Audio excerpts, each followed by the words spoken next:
Nasa linya itong ating suki at kaibigan na si Congressman Danny Suarez, ang Minority Floor Leader ng Kongreso. Magandang umaga, Congressman, Minority Floor Leader, Congressman Danny Suarez, sir. Erwin, magandang umaga sa iyo at sa mga taga-pakinig. Oy, Erwin, ikaw ba yung lumabas sa pelikulang Barangay Captain? Hindi ako barangay captain, sir. Matagal na yun. Yung kasama mo si Ronnie Riquez. Ay, Simon yun. Oo. Kapatid mo. Simon, sir.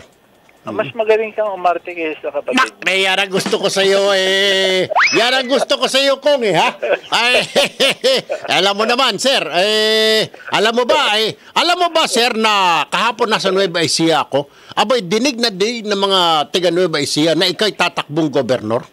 Ganun ka pala kabigat, ganun ka kasikat. Hanggang sa Nueva Ecija, rinig nila na hindi, sabi nila yung congressman na Boss Erwin ang tatakbo. Si Congressman Danny Suarez, siya magiging gobernador. Ay, sabi ko, nasa good hands na naman ang lalawigan ng Quezon. Anyway, sir, kaya po kami napatawag, ano ho nangyari doon sa budget? Di ba meron kayong question hour? Ano ba nangyari doon ngayon? Mamayang 3 o'clock. 3 o'clock pa? Okay. We invited the secretary to shed light on some questions. Pero alam mo, dito sa huling interview niya kahapon sa inyo, sa Radio TV, tsaka sa Inquirer, sinabi niya na wala namang insertion sa 2019 budget. At saka walang pork barrel. So, mali yung sinasabi ni Ping Lacson na may pork barrel. Kung yung budget secretary nagsasabi na wala pork barrel. Ano yung pork barrel na sinasabi ni Ping? Kailangan siguro mapaliwanagan si Senator Lacson, sir. Dapat merong isa sa inyo dyan na magpaliwanag sa kanya to tell him na there's no such thing. And palagay ko, kasi it was just, I think, mga 2 years ago na nag-ruling ang Supreme Court na bawal na ang PDAT. Diba? But before that, meron pa. Baka iniisip ni Ping na meron mga ibang mga exemptions dun sa ruling. No, the ruling is precise. Talagang wala ng PDAP. Pero inamin niya na kami may mga constituent to address. Hindi naman parang sagot doon sa sinasabi niya na sabi ko nga kay Ping, ngayong araw na ito, pagdating ko sa bahay, sa Kongreso, sa opisina ko sa distrito, hindi liliman po ang request na merong pagagawang health, nasira yung bubong ng kanilang kwan, pagagawa yung school room. Lahat sa amin pumupunta. Alam mo,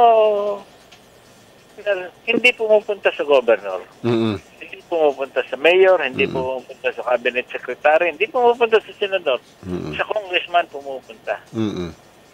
At pag merong sira sa mga lansangan, tulay, hindi sinisisi si Pangulong Duterte, hindi sinisisi si Mark Villar. Ang sinisisi congressman. Si congressman. Kaya mabuti mag-gobernador ka na lang, Kong, para hindi ka masisi.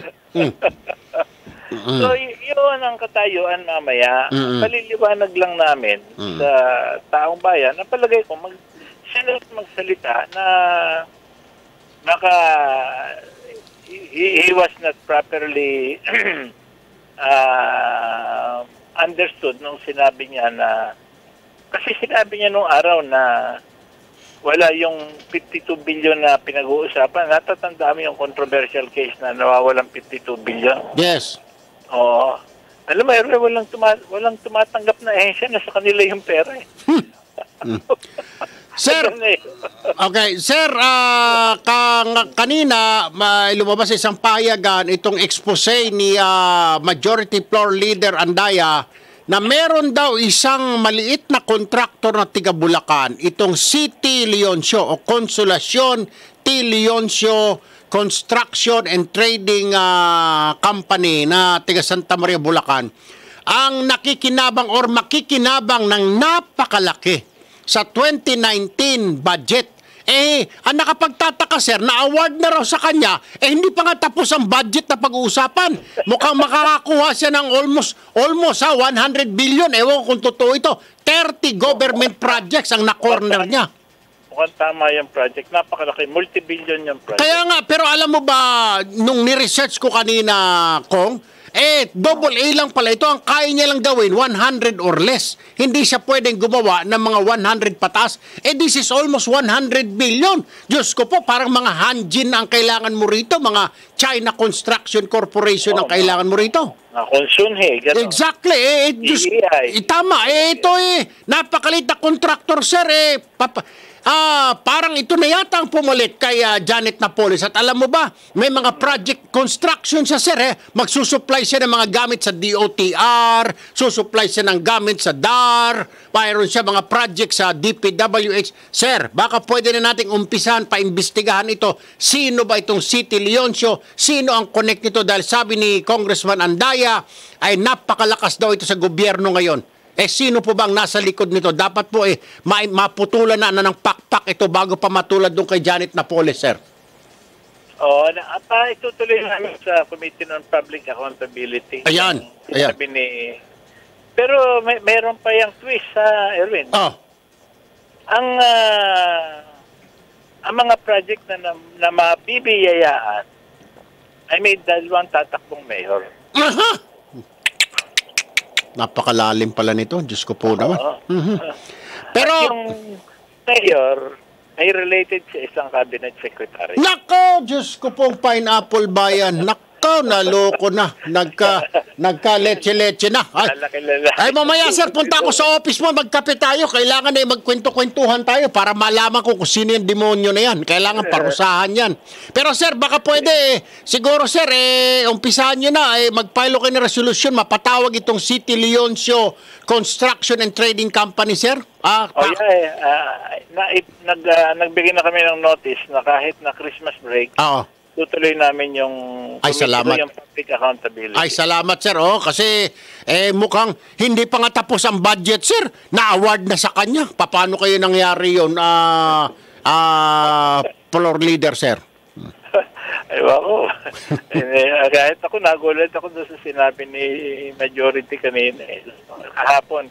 Oo, kahapon ho yan. Maliliwanagin natin mamaya. Sige po, patawag nyo ito dahil maliit lang po na kumpanya ito. Diyos ko po naman. Hindi naman ito, corporation nga ito. Single proprietorship nga lang ito. Mukhang ang opisina niya isang kwarto sa maliit na building dito sa may Santa Cruz. Santa Maria po. Hindi, may isa pa siyang branch office. Sa Santa Cruz. Santa Cruz. Dati ang tinitira lang nito, mga bahay-bahay. May mga butas na bubong, mga sira ang mga CR. Ngayon, mantakin mo, bilyon ang hawak na proyekto. Ang tanong dito, sir, sino kaya ang connect nito sa gobyerno ngayon? Oo nga.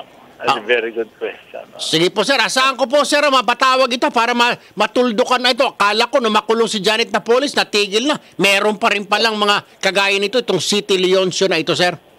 Okay, sige. Alright, maraming salamat po, Congressman Danny. Sir, good luck sa pagiging gobernador. Sige, salamat. Okay, sir. Thank you po. Thank you.